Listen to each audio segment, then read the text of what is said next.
अभी तक हम लोग जो है किस तरह से आदिवासी संस्कृति नष्ट हो रही है और आदिवासी संस्कृति परंपरा और रूढ़ी को कौन कौन नष्ट कर रहे हैं, इसके ऊपर बात हम लोग कर रहे थे। तो मैं उसी को आगे बढ़ाते हुए अपनी बात को रख रहा था कि जिस प्रकार से हम लोग मध्य प्रदेश में आंदोलन कर रहे हैं, रूढ़ी प्रथा, संविधान और कानून तीनों को जोड़ते हुए कैसे हमारी परंपरा और रूढ़ी को सुरक्षा करना और उसको बचा के दूसरा जो आक्रमण है, दूसरे जो कानून कायदे, दूसरे की जो संस्कृति, दूसरे के जो देवी देवताओं को हमारे ऊपर थोपा जाता है, हम उसका विरोध कैसे कर रहे हैं।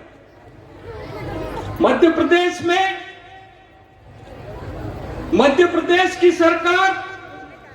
आदिवासी कल्याण विभाग के पैसे को लेकर आदिवासी का मन्नत इंदल देव को मूर्ति लगाकर उसको कहा कि ये अंतर्राष्ट्रीय इंद्र देव की मूर्ति है।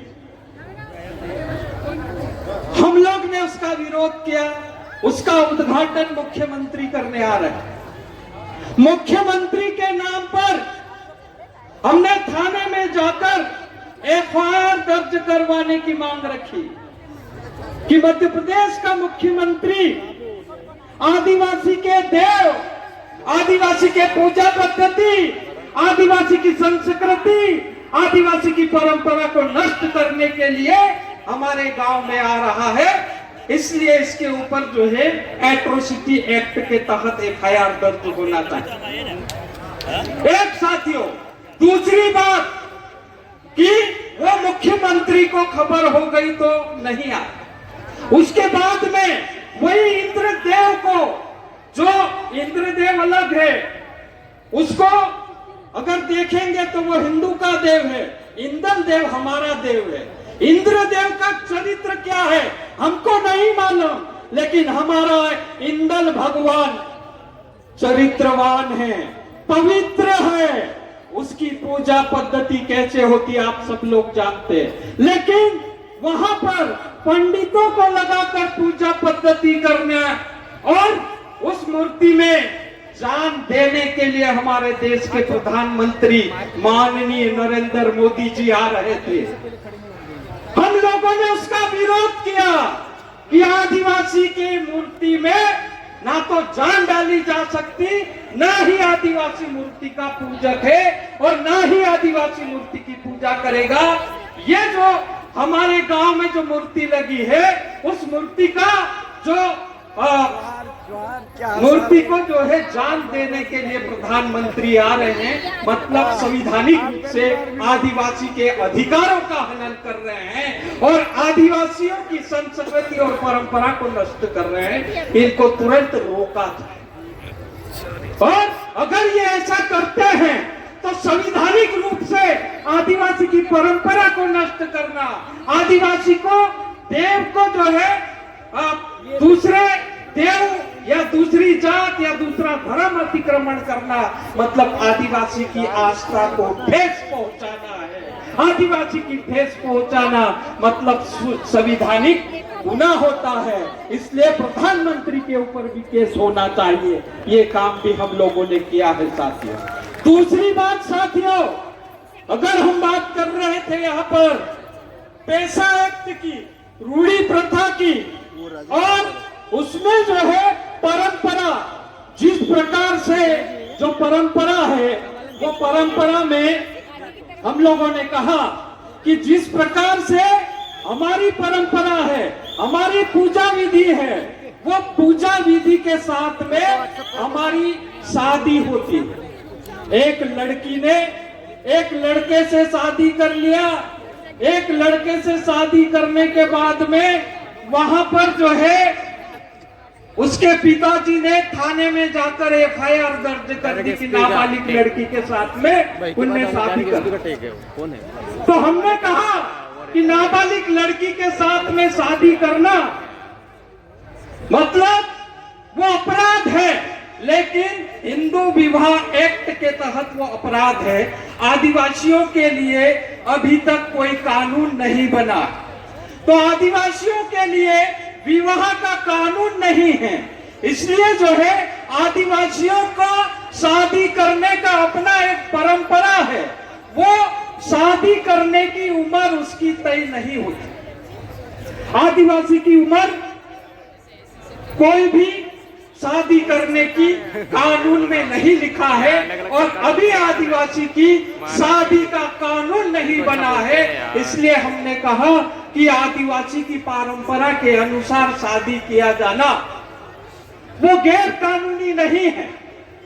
हमारी परंपरा के अनुसार हम कानून के तहत जो है शादी कर रहे हैं, क्योंकि भारत के संविधान में कानूनी रूप से जिस प्रकार से आदिवासियों को विवाद निपटाने का अधिकार है, आदिवासियों को वहां कानून में अपनी परंपरा के अनुसार शादी करने का अधिकार है, लेकिन वो शादी किया है और शादी के बाद में अगर वो लड़का लड़की को पसंद नहीं है तो वास्तव में दोनों जो है अलग अलग हो जाते हैं। तो जिस प्रकार से आदिवासियों में शादी करने की जो रीति है, परंपरा है, लेकिन दूसरे तरफ पेशा कानून के तहत परंपरागत विवाद निपटाने का भी अधिकार उनको मिला। तो परंपरागत शादी हमारे गांव के लोग करते हैं, हमारे गांव के लोग विवाद निपटाएंगे, तो आपने हमारे गांव के इस व्यक्ति के ऊपर किस प्रकार से जो है एफआईआर दर्ज करी, उसको लेकर जो है वहां पर हमारे गांव का